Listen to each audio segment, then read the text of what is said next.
Good morning. How you doing today, everybody? Welcome back. Welcome back to the show. This is episode 527 of the Two Dumb Yinzers. Welcome. Good morning, Monday. Happy Easter. Happy April Fool's Day. How you guys doing? I'm doing great. I had a good weekend.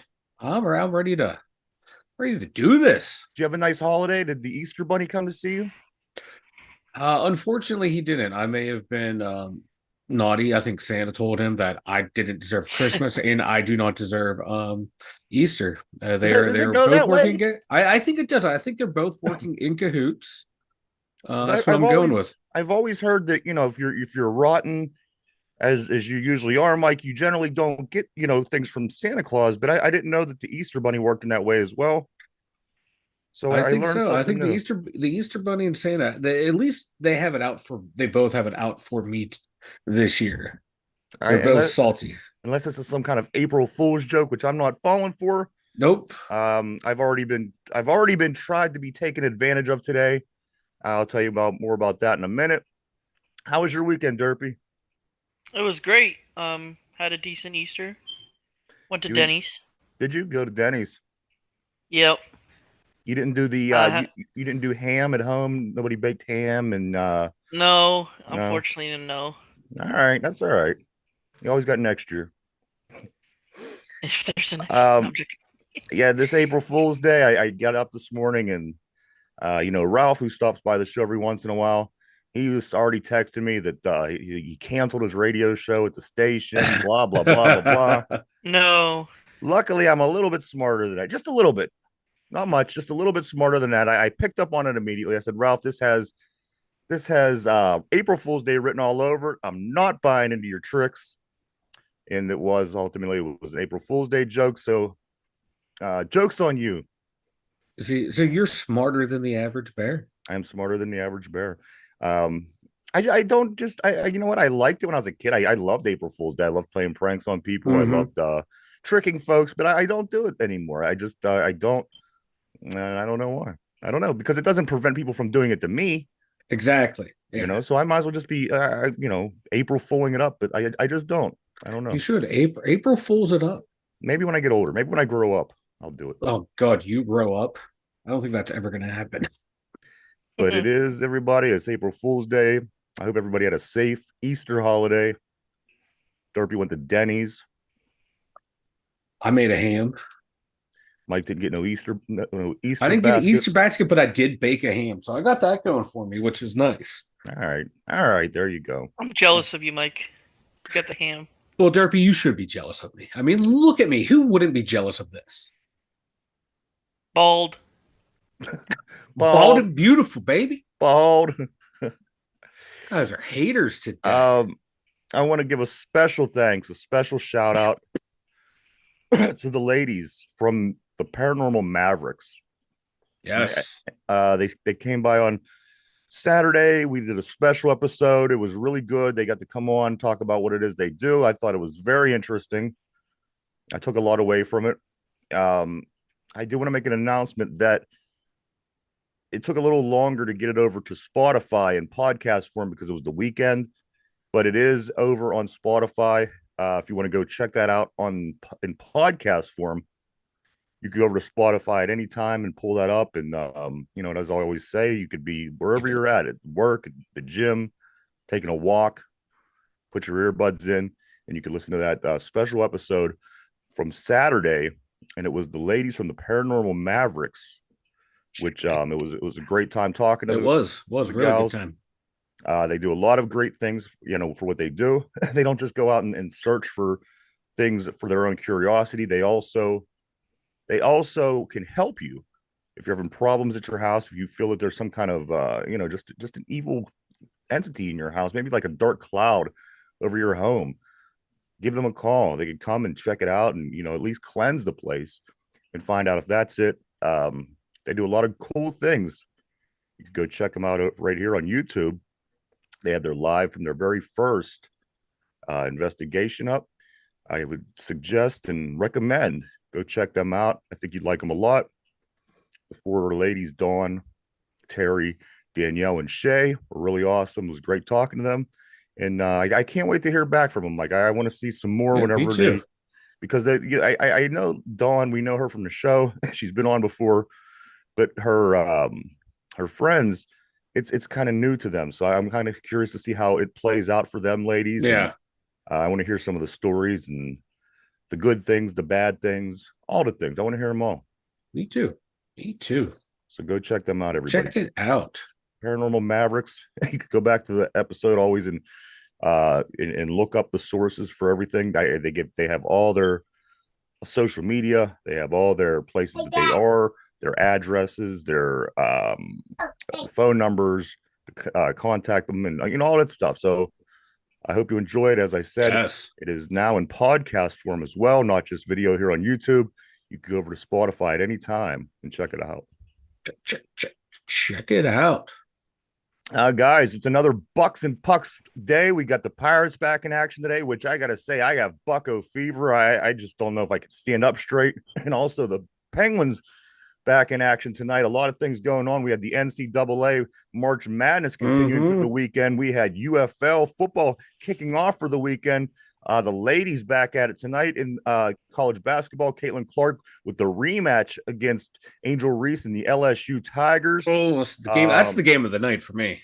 These girls they're going at it. It's going to be this is the Elite Eight weekend, part of the weekend for the ladies. They're going to be sorting it out tonight to see who goes to the Final Four. Again, the big one in my opinion is going to be Iowa, Caitlin Clark in Iowa versus Angel Reese in the LSU Tigers. And then the other big game today is also going to be UConn versus USC on the ladies' side. And if you're watching any of this college hoops, you'll know that those are two pretty good teams as well. But we're going to get to more of them in just a moment, guys. There's nothing I want to talk about more today than these red hot Pittsburgh Pirates. This Pittsburgh Pirates team, guys, is 4-0. They came out and swept. They came out and swept the Miami Marlins. I got to say, I was expecting a good weekend. I was. I've been monitoring this team and the guys they've brought in the offseason, and the starting pitching was where I was a little skeptical going into. However, the starting pitching was fantastic, and the bullpen was fantastic, and the bats were fantastic. And the Pittsburgh Pirates, along with only three other teams, are sitting with an undefeated record. Pirates and the Yankees both have 4-0 records. The Brewers and the Tigers both have 3-0 records. Of course, the Brewers is going to have a good season whenever we have a good season. It only plays that way. It's only ever played that way. I've never seen the Pirates ever have a good season when the Brewers weren't right on their asses. But both teams are off to an undefeated start. Derpy, unfortunately, the Indians, the Guardians, I'm sorry, they fell off. I don't want to yesterday. talk about it. Well, they were 3-0. Yeah, Derpy, what happened, man? What happened? I was excited to make it a whole thing, and I was gonna have Derpy go scrape the World Series tickets out of the bottom of the dumpster, and this whole thing, and the matchup, the Pittsburgh to Cleveland, but Cleveland fell off. They lost one yesterday. What happened, Derpy? The manager. What did he do? Did he overthrow a pitch? He called for a bunt. Did he overrun the bag? I called for a bunt in a bad situation. But if it would have worked, though, it would probably it would have been genius play. Yeah. See, all weekend long from Derpy, I mean, I was getting messages about the Buccos this, Buccos that. I'm like, is Derpy secretly a Bucco fan now because his Guardians aren't playing too well? I think Derpy's becoming. When you get Bucco fever, you get Bucco fever. There's nothing you can do about it. Derpy, there's plenty of room on the bandwagon, especially now, and probably by All-Star break there'll be even more room because depending on how this team plays, we might jump back off. But right now, Derpy, there's plenty of room, but it is filling up fast. So jump on board, bud. And I got to tell you too about I might have to bandwagon thing. I think most people in Pittsburgh are secretly Pittsburgh Pirates fans, but they don't admit it until the team is doing well. Yeah, because we've dealt with we had that 21-year losing streak, whatever it was. We stuck around through it. I watched all those losing seasons. I watched the nice little wild card runs that we had, but I'm not the uber Pirate fan that waves the flag all the time, but I've watched this team ever since I can remember. It's about the same time I've watched the Steelers and the Penguins, but give me a reason to root for you. I will be, I'll be your biggest, supporter, but this team really hasn't. So that's right now I'm kind of hesitant, Last year I think we jumped the gun. We were really excited, Well, I 21 don't and think that 8. we were 20-8. I mean, that gives you reason to get That gives excited. you reason. Gives you reason, but we should have known. We should have known something would have happened because that's what happens with our Buccos. This year, I'm hedging my bets. I'm hedging my bets. I'm optimistic. I'm excited. I don't know if we're going to go overboard just yet. I probably will Oh, you're going to go if they overboard. keep I'm rolling. going to tell you why. If they run off like series wins, they don't have to sweep all the time, but win Oh, series. that's I will absolutely. be. Listen, my problem with the Pirates is this: I'm too honest of a person because I'm gonna tell you off quite often that they stink, and it's not Yeah. because I don't like them. It's not because I hate the team. It's not because I'm just too honest. And when they stink, I'm gonna tell you they stink. But at the end of the day, if you ask me if I am a fan, I am a fan, and I Yeah. will tell you that every year as well. But just like anything else, it's hard to really get into unless they're competitive. When your team is the Yep. bottom, your team loses all the time. I don't care who you are; it's hard to root for that team, and I think that's what it is with a lot of these fans. I think they're Pirate fans ultimately. I really do. I think that everybody wants to see this team play better and be more successful. However, it's hard to do when your team stinks. Yep. But guys, as Mike said last year, they started 20-8. So far, they're off to a great start. They're 4-0. They swept the Marlins by scores of this weekend: 6-5, 7-2, 9-3, and then 9-7 yesterday. That's a total of 29 runs Yeah. in the first weekend of play. A lot of the question was going to be, is the bats going to carry over from the spring training league because And they they were have. red hot, red hot in spring training. We know this. And the one thing that we heard everybody say is, well, can they continue to do this? Derpy says it the best when he says it's a 162 game season. It's a very long, hot summer. There's ups, there's downs. I mean, you know as well as I do. You go to work, you don't want to, you don't have the energy to give it your all every day, and that's a human. That's a Yep. human thing. So when you look at it, you can only look at what they've done so far, guys. This is only the fourth time in the past 40 years that the Pirates have started 4-0. Fourth time in 40 years that they've started 4-0. Again, they Set your calendars to it, boys. Set your calendars to it. Book those World 29. Series tickets. Well, yeah, I'm gonna have you digging this. I'm gonna have you scraping them out of the bottom of the dumpster by the end of the show, Derpy. So you just relax over there. Maybe he can find some batteries for his smoke detector. I thought about that the other day. The thing about Derpy's smoke detector, some days you hear it a lot, and then other days you don't hear it at all. So I wonder, does he fix it and maybe take the batteries out for something else? Because some days I don't hear it at all. Yeah, I know. And today I've heard it ever since like he's hopped onto the call. Even I didn't even have my headset on. I didn't sit it next to me working on the blog post, and all I'm hearing is chirp, chirp, chirp. I'm like, this guy. It makes you, like I said, I mean, someday it doesn't do it at all. So Yeah. what's he doing? You need batteries, Derpy. Probably.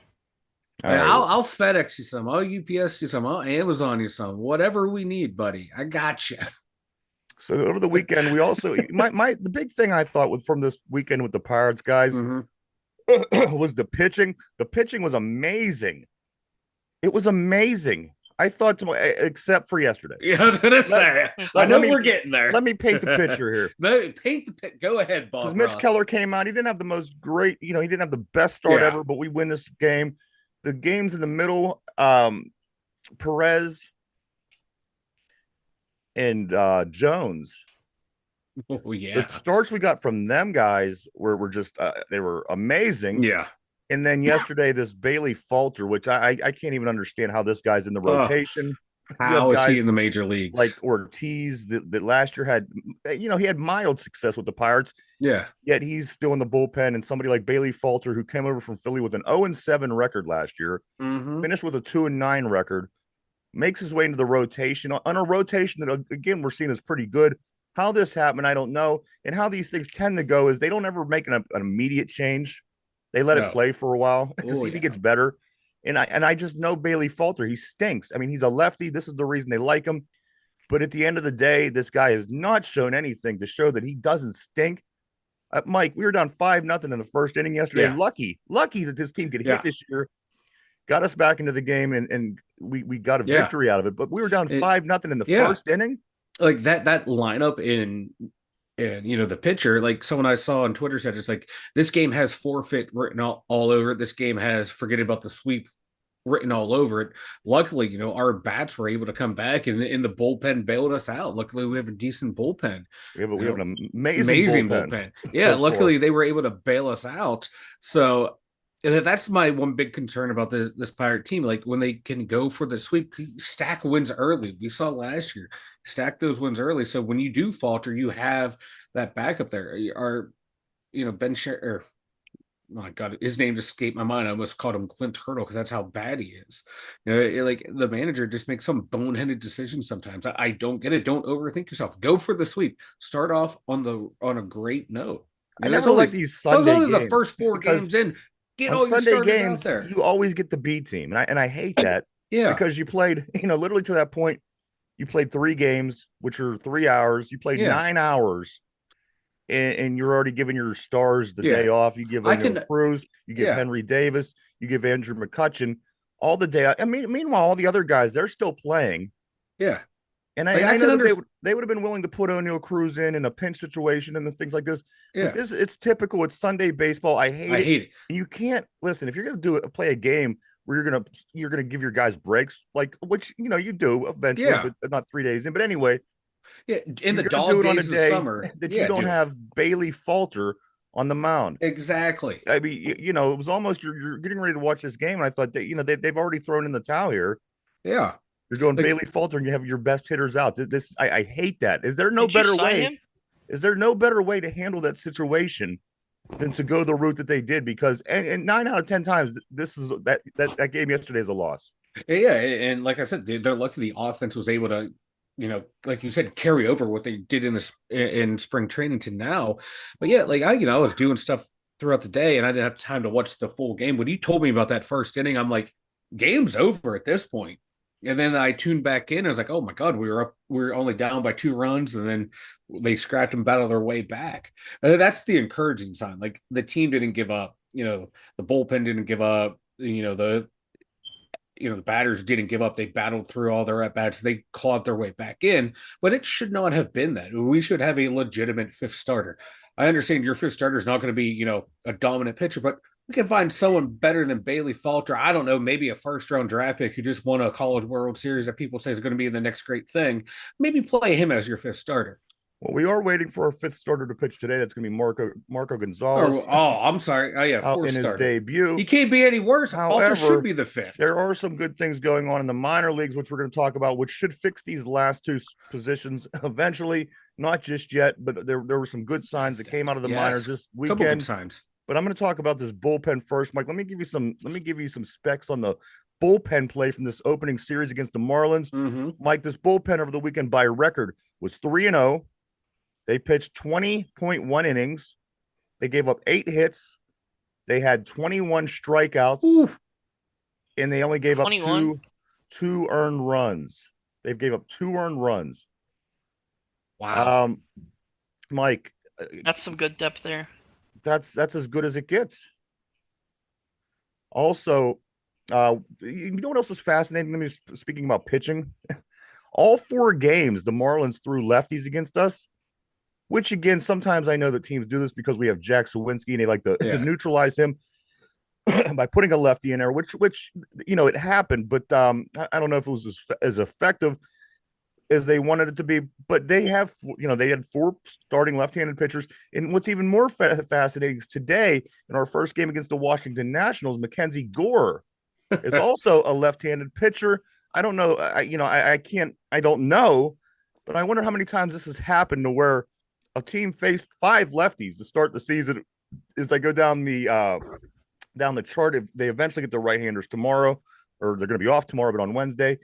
So, Mike, have you ever seen a team get 5 straight southpaws to start a season? I have not. I can't recall this ever happening. Maybe when I used to play Major League Baseball on the Xbox and the computer. You're 5 lefties, but in real life, no, I can't say I've ever seen this happen. I don't think that teams have that many left-handed starters to begin with. Right. That's insane. And then following up in the series between because today's going to be Marco Yeah. Gonzalez. He's going to have his debut against Mackenzie Gore. Wednesday, when they get back to action after the day off, they're going to be pitching their right-handed pitcher Trevor Williams, and then they're going to be pitching Josiah Gray, and we're going to be pitching Mitch Keller against Williams, and then Martin Perez versus Gray. It will be Trevor Williams' first game, but Josiah Gray, he's 0-1 with a 15.75 ERA from the first weekend of baseball. I'm liking this Washington team. They're coming in with a 1-2 record. They're not looking too good. I'm hoping we could steal a couple of wins. If we could get 2 out of 3 in this series, come home, open up Friday against Baltimore. You're sitting pretty with what would they be? These 6-1 if they could win 2 out of 3. Yeah. And then it'll be 2 consecutive series wins to start the week or the season, which I think is an amazing thing.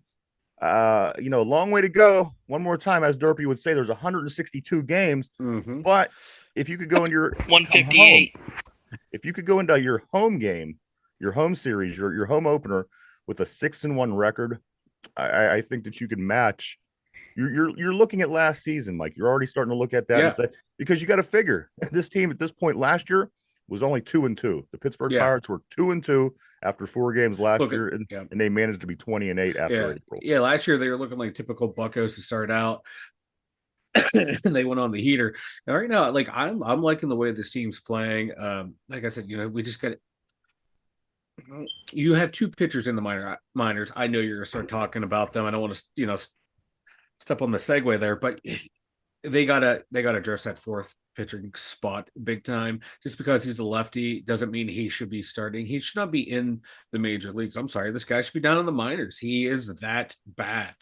I think because he's a lefty, he's going to be able to keep playing. Like he shouldn't even be in the bullpen. This problem fixes itself because the guys in the minors are going to be working their way up. I think the guys in the minors are already better and would fare better than Bailey Falter was able to. Did you sign him? What do you mean sign him?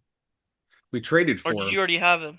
We already had him. You traded for him? Last year, Derpy, didn't you listen to the segment? Ryan said we traded for him and he was 0-7 in Philly. And he was 2-9 at the end of the year with us. Maybe the fire alarm.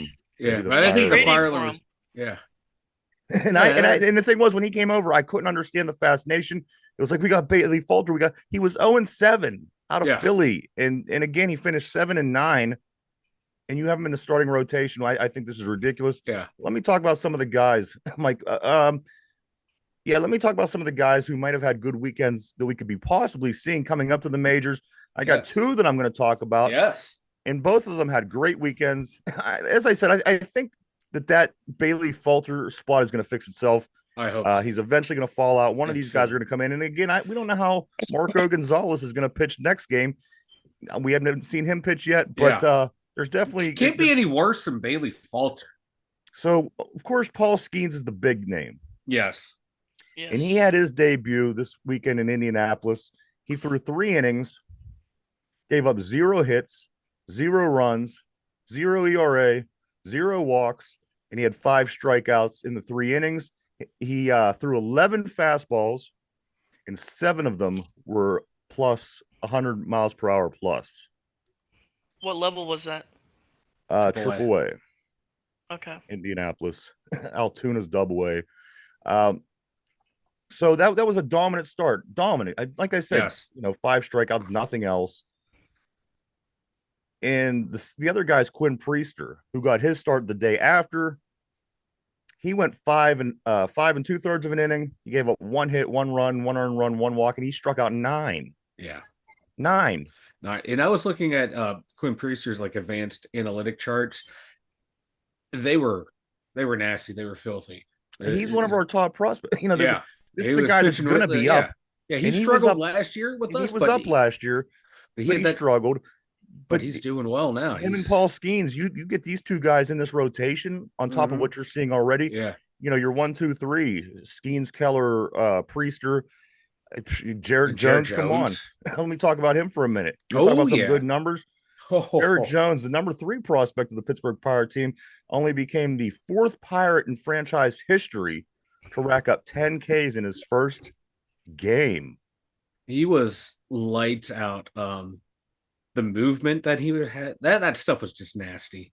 He was just throwing aspirins up there. Um, like last year in Triple A, he struggled. He struggled big time last year in Triple A, and he's just carrying over what he did in spring training. Strong spring training, and then just lights out that first start. Hopefully, by he can keep it going. You know how it is in the pros. You get that first couple starts, they don't have a book on you, and they start to develop that book and figure out your tendencies. And I, but what we saw, man, this is very, very encouraging. You could have, my God, like you just said, the rotation, Skeens, Keller, Jones, Priester. That's a nice 1, 2, 3, 4 right there. Especially, if Skeens develops the way we think he is, he's going to be that ace. And then you got Jones who's looking like he can be a good number 2. Keller can be settled down into that natural spot where number 3 starter, Priester at You know 4. what this feels like to me, Mike? You're looking like an actual legit baseball team. This feels like baseball the club. 2013, 14, and 15 team to me. Yeah. And let me explain why. Because the pitching depth is good in the rotation right now. And this is going to be the rotation. And as I said, these other 2 guys are eventually going to come up. And when they do, that's only going to improve things. The bullpen is deep, which it was in those teams. And let me tell you, this lineup, Mike, impressive. from top to bottom, every single person is a person that you're watching a game and something's going your way and things are going your favor, and then you get to that guy that stinks, and you know that he's going to get out or hit into a double play or strikeout. They really don't have that guy in the lineup, Mike, which is a very strange thing for the Pittsburgh Pirates. Maybe, I mean, we're talking about Jared Jones, the number 3 prospect. We're talking about Priester. We're talking about Skeens. Talking about all these guys. Maybe being bad so long is giving us the Pittsburgh Penguin effect. And this team that's being put together is almost going to be similar to what happened in the early 2000s with the Penguins. Yeah. Because as I said, you go top to bottom in this lineup, Mike, every guy, I'm okay being at the plate in a do or die situation because every one of these people in this lineup, they're solid. They are good, and they're like good everyday major league ball players. Or we have like Connor Joe.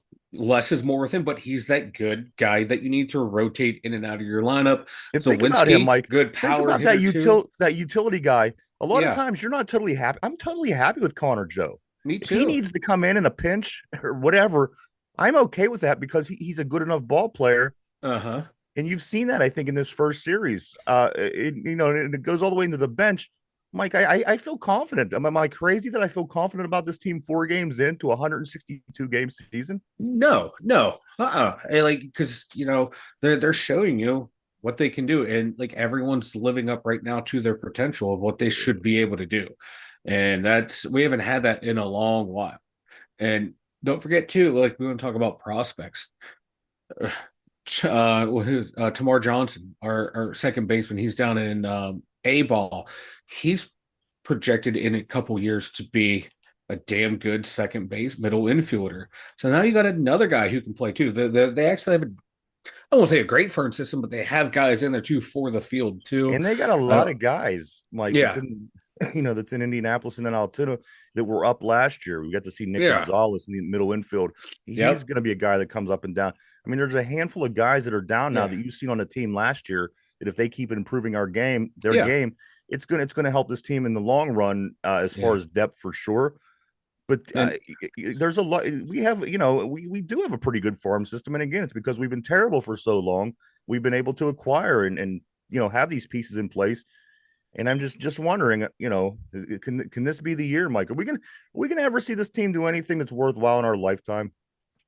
It all depends on how much money Bob Nutting's going to let the GM Sherrington add to the roster. That's going to be the thing. We have, like you said, we have pieces in place. Are they going to make the key move to where if they are in contention, give up one of these young prospects to get that vet to help put you over the top, do a little playoff run? Are they gonna is he gonna be allowed to do that? And if he is allowed, is Sherrington gonna make the correct move to get that right guy? Kind of like how we got was the year we got Marlon Byrd. We needed that bat. Are we gonna make the correct moves? That's what I'm worried about right there. Like the guys that we're putting out there day in, day out, for the most part, I trust them. It's going to be the front office to build around them, to add the little pieces here and there. That's what I'm worried about. Let's talk a little bit more about some of the results they did accomplish in this opening weekend against the Marlins. We had 9 players, guys, 9 players with multiple RBIs this weekend. We had 46 hits, which was the third in the majors behind San Diego and the Dodgers. We ranked 6th in WHIP with a 1.08. Our opposing batting average, the teams that bat against our pitchers, a collective 201. A 201, Mike, which is the 4th best in the majors so far. It's pretty good. Pretty good. So anything that you put forward, with the exception of the start by Bailey Falter, I don't think that you'd have many reasons for concern. But along the way, you're gonna, this is one round of games. Yeah. We get round 2 today. The Pirates go at it with the Washington Nationals, who are 1-2 at Washington for a 3-game series. Today's game 1 is at 4:05. So if you want to watch these battling buckos to see if they can continue to do what they've been doing so far, they'll be playing at 4:05 today. Derpy, what's your thoughts on what's going on with the Pirates so far? I love your bullpen. Your bullpen's really deep so far. Yeah, absolutely. The bats, they're decent. They're decent. You know what I would do at the back end of the you bullpen? Could use a piece. You know what I would do at the back end? I would put Bednar in front of Chapman. And I understand Chapman's 36 years old or whatever he is. Yeah. But I got to tell you, I'm watching the game yesterday, and Chapman, they put him in the 8th, and he blows every pitch by the bat. I mean, come on, they're wondering what the hell just happened to them. And then David Bednar comes in the 9th inning. He gives up a run. They tie it. We go to extra innings and then win. It just seems to me that Aroldis Chapman is just the overall the dominant pitcher, despite whatever the age is. I don't get me wrong. I like Bednar, but you get a guy like Chapman. I want him in the 9th inning. I want him slamming the door shut. And another thing, if you have a guy throwing 100 miles an hour at you in the 8th, then you come back in the 9th and the guy's throwing at you 93 miles an hour. I think the advantage goes to the batters, because now it slows down, opposing to trying to catch up with the pitch at the very end of the game. I want a guy that's throwing plus 100 plus being the very last thing you see, because all game long you haven't seen 100 miles an hour. You're tired. It's 3 hours later. I want the guy that could dominantly get the ball past the batter at 100 plus miles an hour to shut the door. Bednar, he has a heavy ball. He's hard to hit, but it's a heavy pitch. I think that, and I doubt it's going to happen, but I would love to see Aroldis Chapman be the closer and have David Bednar be the setup guy. I'm willing to let it play by ear to see, by feel and see how it goes throughout there. But I see what you're saying. How, because my God, Chapman's been a dominant closer for almost. It happened yesterday. The game should have been over, but it goes to extra innings. We could have lost. The last time though he was like a true closer was 2021, where he had 30 saves. Since then, he's only had about 15 total saves since then. So he hasn't been that guy in a while. But I see what you're saying. Yesterday, he looked like that guy of old. They couldn't. If he can recapture it, either way, what they have, I'm not opposed to. One night Bednar's the closer, the next night Chapman's the closer. Rotate them out so they can keep. It's not like it's an off-speed pitch going from one pitcher to the next. You literally know that you're going to get 6 to 10 miles per hour slower. Yeah, but it's and you go into that knowing if it's a pitcher changing his speeds and you don't know what's coming, that's a whole different thing. But as I said, you're going from one pitcher going 100 miles plus to the next guy that throws a 94 mile per hour fastball. I think that goes into favor of the batter. Well, it's all about the movement on his fastball anymore too. Does it still have that sick movement? Because you can throw a 100-mile fastball, but if it's in a straight line, not moving, struck out 203. Yeah, that's one game though. And the past 3 to 4 years, he hasn't been the guy of old. But if he can recapture that magic, hell yeah, make him the closer. I haven't seen anything that would indicate to me otherwise. Everything that I've seen from Chapman so far has been dominant. Of course, we will continue to watch Yeah, and we'll see. yeah, whatever works. I'm for shit because Absolutely. you I got mean, Holderman, Bednar, Chapman, Holderman, Chapman, Bednar. That's a nice. My God, you can Holderman shut the game down in seventh, eighth, ninth inning right there. Holderman is I he's think working on Chapman's his your most sorry. Holderman is working on his rehab assignment Yeah, down in Double A. but So yeah, we'll be once seeing he him gets back back, soon, yeah. which is going to be a nice addition to this bullpen. What's Yep. that, Derpy? I was just gonna say I think Chapman's your most dangerous weapon you have He is, and in there's the no two ways about it. because But he's a two-time World Series champion. and we're gonna look at his numbers for the past year, and it's going to be unfortunate because again, I think he's ultimately the best pitcher on this team when it comes down to it. But again, there's 162 game season, 158 more to go for the Pirates. We could easily finish this season undefeated, Mike. 158 more wins Hey, in a you know row. what? Yes, sir. Statistically, there is a small chance that it will happen. Just like me hitting my 14 leg parlay today. And there you go. The Stranger Pittsburgh things have Pirates, happened. they did trade away right-handed pitcher JT Brubaker to the Yankees over the weekend. He's going to be traded for a player to be named later. Seems Might like as well the just traded them for like, a bag of baseballs. well, it seems like this is what the Yankees do to us. They're All like, give right. us him. We'll give you something later. We'll get, and here we are. Okay, take our guys. We pass them along, and then we get, you never hear about the guys we get later. Like anyone who ever gets traded for a player to be named later, no one in that deal wins. Yeah, They're a bunch of like was we're trading Bailey you Falter one of the players to be named later? I mean, it's like guys like this. really that's what it is. Like you get the guy that gets traded for a player to be named later is gonna suck, and then the guy you get back's gonna suck. You're just Yeah, trading garbage for garbage at that point. yeah. Mike, let's get over to the ice briefly. The Pittsburgh Penguins, they finished the back end of a home and home on Saturday against the Columbus Blue Jackets. If you guys remember on Thursday, they won. They won at home 3-2. Malkin had a big game.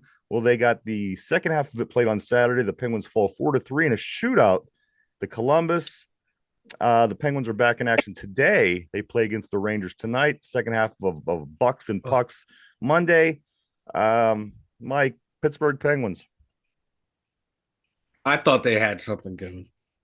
I thought they were gonna, rattle off I thought like they five, owned 6 Columbus. wins. Yeah. But they turned into the typical Penguins. Let's make some bad defensive plays. Let's not really battle, and I hope Sid can carry the way. And that's all I got to say about the Penguins. I am depressed. All right. It is a I am depressing depressed. I topic. can't talk about it. Like I gonna, see the tweets on there, people going, "I hate to inform you, it's another hockey day in Pittsburgh." I'm like, yeah, yeah. That's low. That's a rock bottom right there. It is. It is. Pretty soon we're gonna be wearing bags over our head going to the game. No, I don't think it's that bad yet, It's guys. not that bad. Not that bad. It's They're not just, that bad yet. my God, we had like 16 years of continued success. Right. Be trading the wife's favorite cousin's slightly athletic sons. Yeah, that's really about what it is. The player to be named later. Good morning, P. Boy, did you drop it at the Well, right he time? did too. I think he knew what The was North coming up. Carolina State basketball team. The last team to beat them was the Pitt Panthers before they went on their amazing run. And not to mention the Pitt Panthers beat them twice this season. Now you have the Pitt Panthers the North Carolina State Wolfpack landing in the Final Four. Guys, your Final Four looks like this on Saturday. UConn, number 1, beat Illinois, who's number 3, 77-52. They wiped them. The second game on Saturday was number 4, Alabama, beating number 6, Clemson, 89-82. So in the first two games on Saturday, UConn advances to the Final Four. Alabama, the football school, advances to the Final Four. On Sunday, Purdue, number 1, over Tennessee, who's number 2, 72-66. And finally, number 11, NC State, 76. Number 4, Duke, 64. This is your Final Four. UConn versus Alabama. Purdue versus NC State. This will go down Saturday. The winner of these two games go on to play Monday in the national championship. Mike, UConn, Alabama, Purdue, NC State. What do you think? UConn's going to win. I think they're You, going to win easily, but I do kind of want Alabama to run the table, just because they couldn't win the college playoffs for football. Let's see if they can win it for basketball. Get Bama a championship, because that's all they're used to doing down there is winning. It's killing me, but no, I think UConn's going to win, and I want NC State to win. I want them to upset Purdue. I like that big guy that got at center for the Wolfpack. He's my hero. But he's got a big challenge because he's facing the big guy for Purdue, who's arguably the best He's center in more college athletic hoops. than him. Yeah.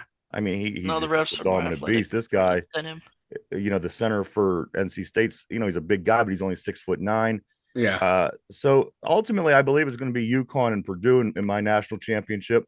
I think that UConn coming back and defending their title. These guys are good up there. They can shoot. Purdue's been my team, so those are the two I'm going to stick with. I think NC State's Cinderella season ends this coming weekend, and Alabama for that matter too. But you got to remember, they make it a whole event. It's not about the two teams that are in it. It's not about the team that wins a championship. Come Final Four weekend, it's all about the Final Four. It's the celebration of the four teams that made it. You're going to see so much about all four of these teams going into the weekend. And on Sunday, it's almost a letdown because it's like, okay, well, the teams, the four teams we got so used to hearing about and we're talking about, two of them are gone, and we're going to finish up with these last two games, and that's going to be it, guys. This time next week, we're going to be getting ready for that last game of the NCAA college season. After March Madness, you don't want to see it go. I don't want to see it go. I want to keep this thing going because every weekend it's exciting. Come on, NC State over Duke. These two teams played each other three times in March. They're 1-1. Duke beat them at the end of the regular season. NC State knocks Duke out of the ACC tournament.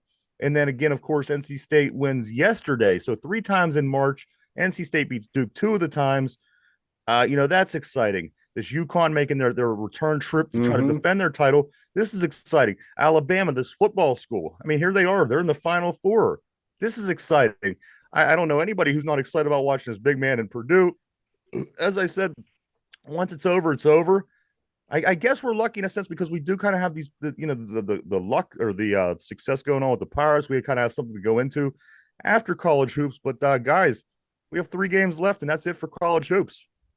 Yeah, it's gonna suck. This is the best time of the year for basketball for me. I love the tourney. It's the best basketball. It goes, well, the most exciting basketball. With the drama and the stakes. It's winner go home. It's my favorite tournament in yearly tournament in sports.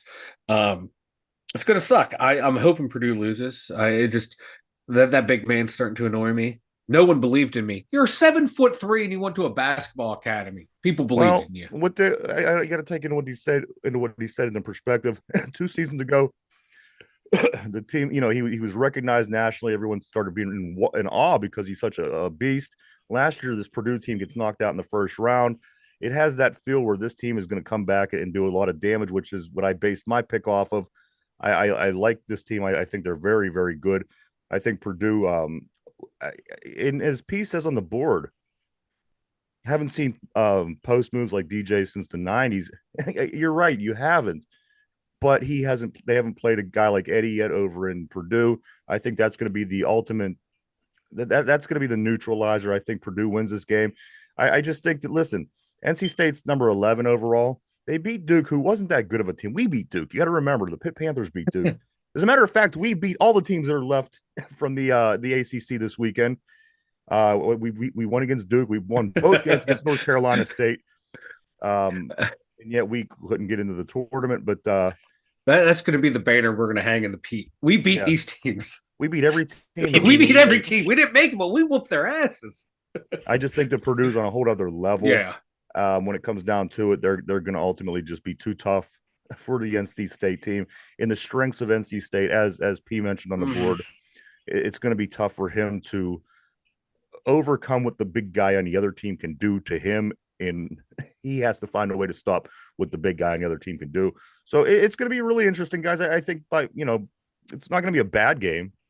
by any means. It's going to be probably a very good game, but that's my pick. 7-4, but he didn't really start focusing on basketball until he was 16. Exactly. I mean, I don't know. I can't change my pick. I took Purdue, and I'm going to stick with it. And I'm feeling pretty confident. So we will see, guys. Caitlin Clark in the women's bracket. Caitlin Clark is going to be playing LSU tonight. Tonight, if you're ready, if you want to watch some good football or some good basketball, it's not done. You have the Elite Eight round being played between LSU and Iowa. It's 7:45, and then at 9:15, UConn and USC on the ladies' side. USC got that Juju. I can't think what her last name is, but the girls got a really good team, Juju Watkins. So you're going to see a lot of good women's basketball tonight. I will not be missing. We got Pirates, we got Penguins, we got Caitlin Clark. So there's going to be a lot of good sports today. One thing about Caitlin Clark I did want to mention, guys, is this. Remember last week how Ice Cube offered her that $5 million to come play in the 3 league? Yeah. It's an 8-game season with a possibility of 2 postseason games. So for 10 games, she can make $5 million. Her first year salary in the WNBA is $76,000. So go play that, get your 76 there, and then signs. And she's going to get endorsements too. She'll make enough money to be set for life. I would go to the 3-on-3 league, take that money, and I'd retire for you know what I mean? $5 million is enough for me. 5 million, 2.5, invest that wisely. Shit, yeah. And she makes 76,000. I know people in my life that make $76,000. Yeah. How you don't go to the league? And I'm not saying that she's not, or she hasn't said anything, but I would certainly go play 10 games. Yeah. I mean, it's an 8 games guaranteed, 2 games extra if they, 8 games for $5 million. Then you start the WNBA season. Then on top of that, like I said, she's going to get endorsements. Oh, she's going to make a killing in endorsements. It's probably that's probably going to be her main source of income, especially in the WNBA where she's only getting paid $76,000 a year. Yeah, yeah. So I wouldn't blame her if she went and did it. Get that bread, make that bed, get that bag. Get that bag. That's what the kids say nowadays. I know like 5 years ago, it was like, make that bread. Now it's get that bag. There we go. I'm old. Speaking of college girls, guys, did anybody notice this? It was brought to my attention. I seen a post on Facebook. The Texas NC State girls game at Portland over the weekend. I saw this. The space between the top of the key and the 3-point line on one side of the court was about 3 or 4 feet different than the top of the key to the 3-point line on the other side of the court. So it was observed, and it was brought to the attention of the officials, and both teams agreed that it was okay since they were both going to get the equal amount of time on each side of the floor. They were going to roll with it. But how does this mistake be made for people that put these the paint and the lines and all that together on these courts, Mike? It was about 3 to 4 foot. It was bad. Away. It was bad. That's either someone's first day on the job or someone who just found out they're about to get fired and said, "You all right? You letting me go? This is what we're doing." That top of that key was about a foot. From the 3-point line on the one side, on the left side. If you're looking at it from the TV angle, and on the other side, it was probably about 4 feet from the top of the key and 3-point line. Like, how do you miss that? Like that's wild. That is wild. Yeah, like I do like how you both said, you know what, it's affecting us both equally. Let's just go with it. I respect that. Me though, I would probably like, hell no, I ain't playing this shit. Fuck you, man. But no, good for them. Stickler. Well, yeah. For that, I would be. But it's just. It kind of reminds me, in baseball. How does that happen? It's. That is a major thing too. So many people have everybody to fuck shoots so far away nowadays, so it probably doesn't even matter because a lot of times people shoot. They all got range. They all shoot further away, so I mean, it probably doesn't matter. But still, how does this accident happen? I mean, that's a failure on a lot of levels, right there. Like the person who did it, the person who should be double checking them, the person who should be double checking them. It's just systematic failure. But it is funny though. I think it's comical. But we do, guys. I want to go into. We got a little bit of football here going on.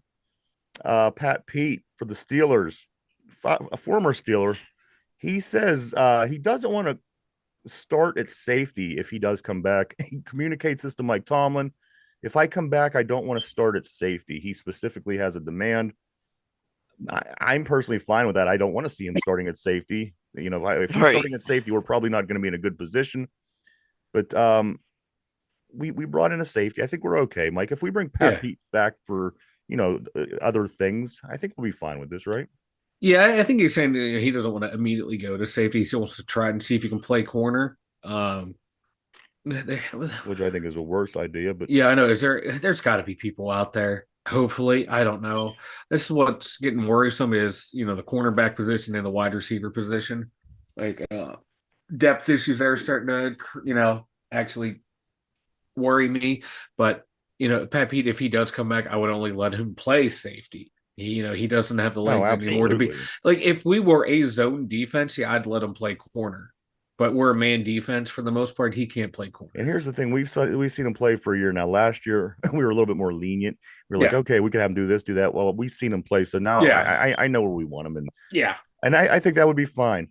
Also, Mike, the Steelers they're not budging on the contract Yep. offer with Tyler Boyd, so it's still out there. But both sides they seem to be being very Yeah. stern.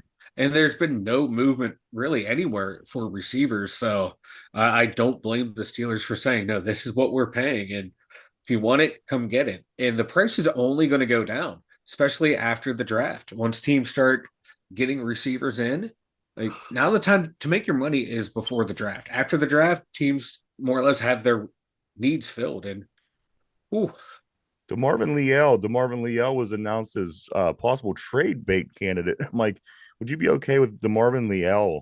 yeah. You think Yeah. Yeah. so? Yeah, he showed flashes his rookie year, then couldn't get on the field at all this year with all the issues we had on the D line. There are issues with him at practice and throughout the facility. He even admitted he needed to grow up and work harder. And you know what? If we can get it's going to be a very late round draft pick for him. I'd rather have that than him right now. And hopefully, maybe a change of scenery will help him re-jumpstart his career. Finally, new center that could be a possibility for the Steelers that I've heard over the weekend is Graham Barton out of Yeah, Duke. Graham Barton, just in case they may have something up their sleeve here. They may be looking at wide receivers. Obviously, we just talked about Tyler Boyd yeah, and that not getting any closer to where we'd like it. But here in about 3 weeks, we are going to be having a draft, and Duke yeah. Duke center Graham Barton has been somebody that's been brought to the attention. Yeah, he's that guy that like he's just out of nowhere being talked about as being the best center in the draft now, or being one of the or he can play right tackle too, so you can draft him and play either spot. He's that guy that I worry about late in the draft process that's coming out of nowhere all of a Yeah. sudden or being talked about. So is it real that have people like in the draft community have slept on him and they're finally actually talking to people in the league or going, hey, you know what?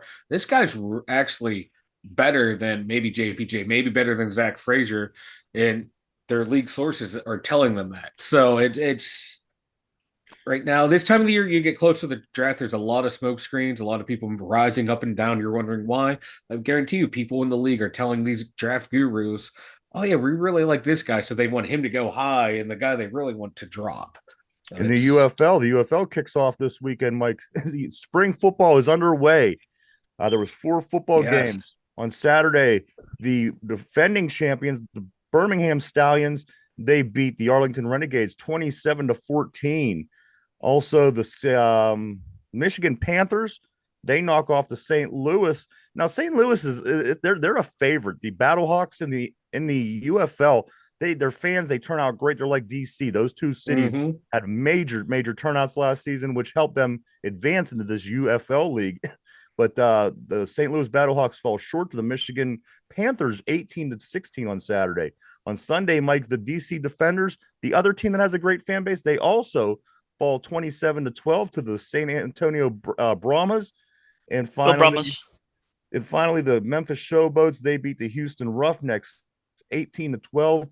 Week 1 of the UFL is underway, Mike, and we got a little bit of football to watch here between now and then the NFL draft and even a little bit thereafter. Yes, we do. Some of I didn't have a chance to sit down and watch any of the games, but some of the highlights I saw. You got Brad Wing throwing a touchdown pass to the long snapper on the fake field goal. Anthony McFarland looking like a good running back. Unfortunately, I think like the UFL might be his level. Won't be an every down starter in the NFL, but every down starter in the UFL. And that's why I like this league. Guys that you saw in the pros that you wanted to see do well didn't pan out for some reason. And then they come down here and they can show you what they can actually do, show you why they're some of the best athletes in football. So that's fun to watch. Also, Drayvon Henry from Aliquippa, who was with New Jersey Generals last year, former West Virginia Mountaineer, and briefly a Pittsburgh Steeler. The safety, Drayvon Henry, is on the St. Louis Battlehawks. If you are looking for some local connections, plus many, many more, believe me, if you watch UFL football, you're going to start to see a lot of people from around here, which was a lot of fun. Mike, one other football story, NFL related. Rashee Rice, wanted by the Dallas police after being suspended for causing a 6-vehicle accident.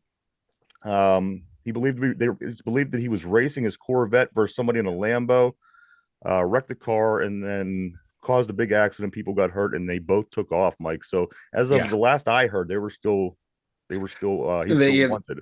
Yeah, they're still looking for him.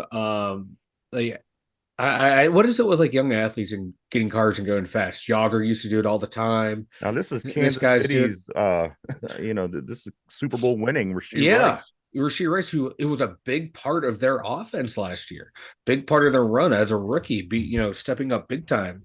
You have your whole future ahead of you, and you're going to do something stupid like this. We were young, we did stupid stuff like this, but my God, we didn't have millions of dollars on the line.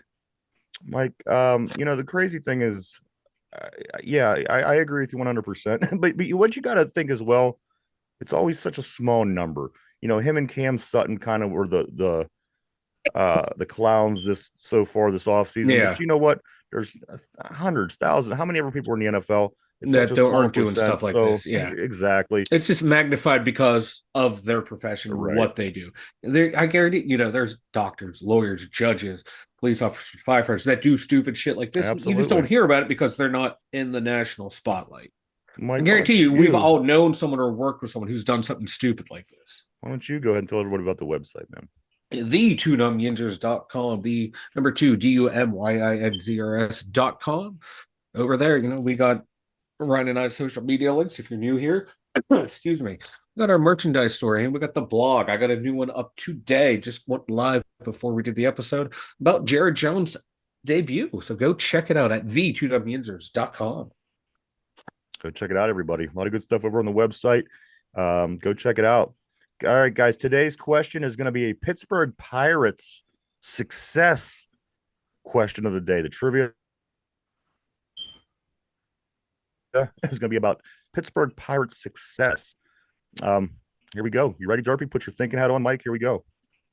What is the most amount of wins the Pirates ever had in a season?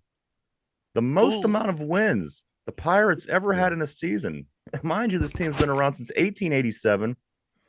Mind you that this team has been a very proud franchise until about 1993.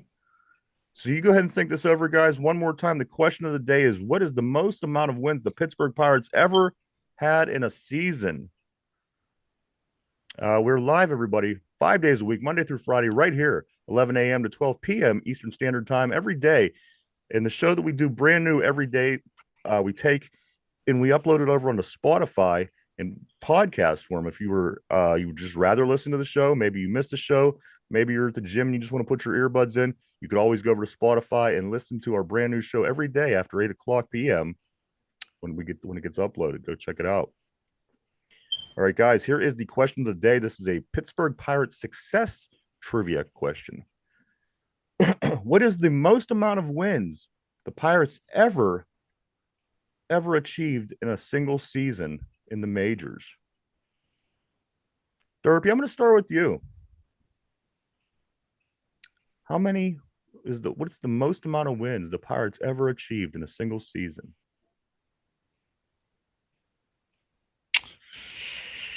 Can I have choices or no choices? You know what? Just throw a number out there. Listen. I have the top 5 right here, so I'm going to give you the top 5. Just no years with them. Let's see if that can help you out. All right, here we go. I'm looking for the most.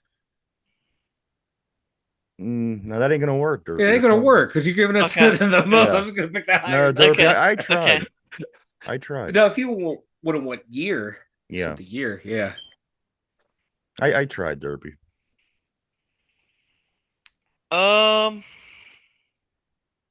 So I know why Derpy has that fire alarm going. He's typing between each beep to find the answer. 105. 105. Is this your final answer? Yeah. All right, I'm gonna lock Derpy in on a 105. Mike, question of the day is this: what is the most amount of wins the Pirates ever achieved in a single season? Derpy says 105. Let's go with 99. 99. Is this your final answer? Final answer, baby. All right, guys. Question of the day: what is the most amount of wins the Pirates have ever achieved in a single season? Derpy says 105. Mike says 99. The answer is the most amount of wins the Pirates ever achieved in a season. In 1909, 110 wins. Oh, wow. 110 wins. I do have their second through fifth most amount of wins also in 1979. They got 98. In 1960, they had 95. In 1925, they had 95.